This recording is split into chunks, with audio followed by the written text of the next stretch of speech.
This month's theme, Father of the Bride. Usually whichever of us producers is doing the intro, we like to talk a little bit about the movie, about how it's made, a history of movies, stuff like that. But I really didn't like this movie.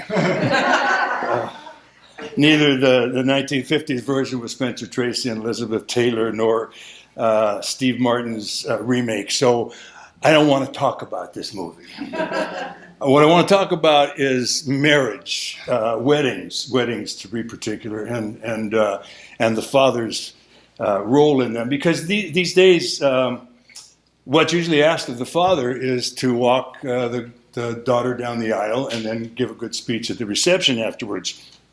But my daughter actually asked me to be the officiant of her wedding. See, I've been I don't even know what to call it, officiating, ministering, conducting, performing weddings since 1987. Started when my good friend Jim Kahn, who was a Methodist minister, couldn't make it to Lori and my wedding on a cliff over the ocean in Big Sur. And so Jim and I sat down and wrote out the service together, everything both of us felt was important to say. And he signed the papers to make the thing legal, and I conducted the service. And after that, people started asking me to do it for them. And in the beginning, what they do is they go do it at Justice of the Peace or something like that, and then do the ceremony with me. But that's a drag. So I became a minister of the Universal Life Church. You can do it too. It's easy. You can do it online. It costs a couple of shekels, and they send you a thing. And no test of faith. And I don't feel guilty about that, because I do consider myself a spiritual person, albeit not of any particular congregation. I do believe in marriage, and I do believe in ritual, which is what wedding is. Now, when I'm going to marry a couple, I make sure that I meet with them at least 2 times, so that I can learn about them, so I can tailor the service to their wants and their needs, and so I can tell the story of how they met and how they fell in love, and talk about their hopes and their dreams and all that. But I always do start out with this one particular thing. I'll tell you what it is. It says, the union of 2 individuals creates a whole that is greater than the sum of its parts. Now, that's a concept that doesn't exist in nature. It exists above nature. It's supernatural, and it's magic, and it's mysterious. And anytime we get the opportunity to witness the magic and the mysteries of life, well, you bet it's time to stop and celebrate. So what I'm talking about there is ritual.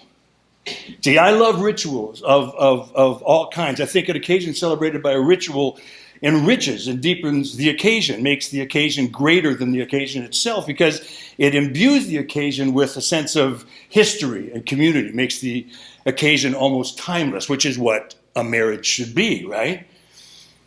But marriages weren't always celebrated by ritual. They used to be just a transaction between the father of the bride and the groom. But the state always was involved. We know this because even 4,000 years ago in Mesopotamia, they legislated. They had laws legislating marriage, such as if the wife cheats on the husband, she shall be executed, whereas the guy she cheated with lives to destroy another family. But yeah, you like that, right?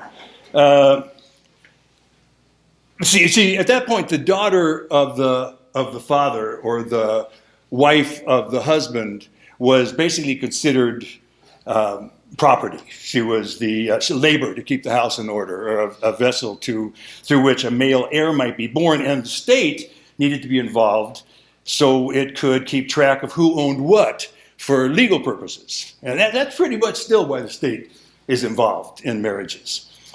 But as far as the church is concerned, Well, the Bible talks a lot about marriages and about the celebrations around marriages, but it doesn't prescribe any kind of actual wedding type ritual. The ritual of marriage, or should I say the sacrament, because it was established by the Catholic Church, didn't happen until 1185.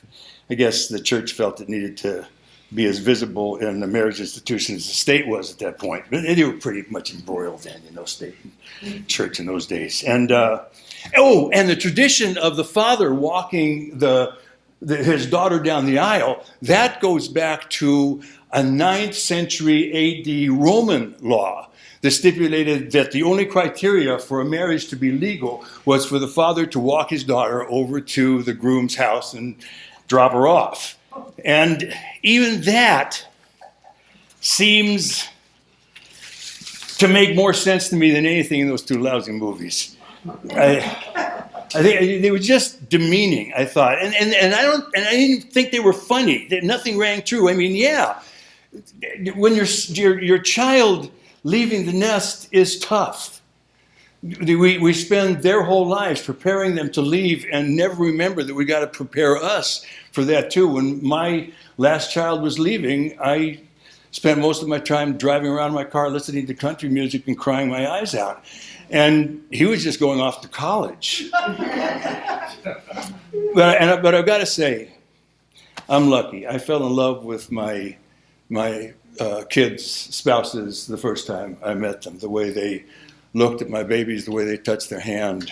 There's no way I could not want my child to have that. And in both of the movies, the prospective groom, great guy, perfect guy, great job, good looking, cared about her, loved her. You'd think that these guys would see that and want that for their daughter. But anyway, there might be one thing I liked about the Steve Martin movie, the basketball scenes. Right? I have 3 boys, 3 sons and a daughter. My sons and their families have all moved off to other states and other dimensions. My daughter lives around the corner from me. Out of the 4 of them, my daughter is the only one who has ever enjoyed sitting down and watching football and basketball games with me.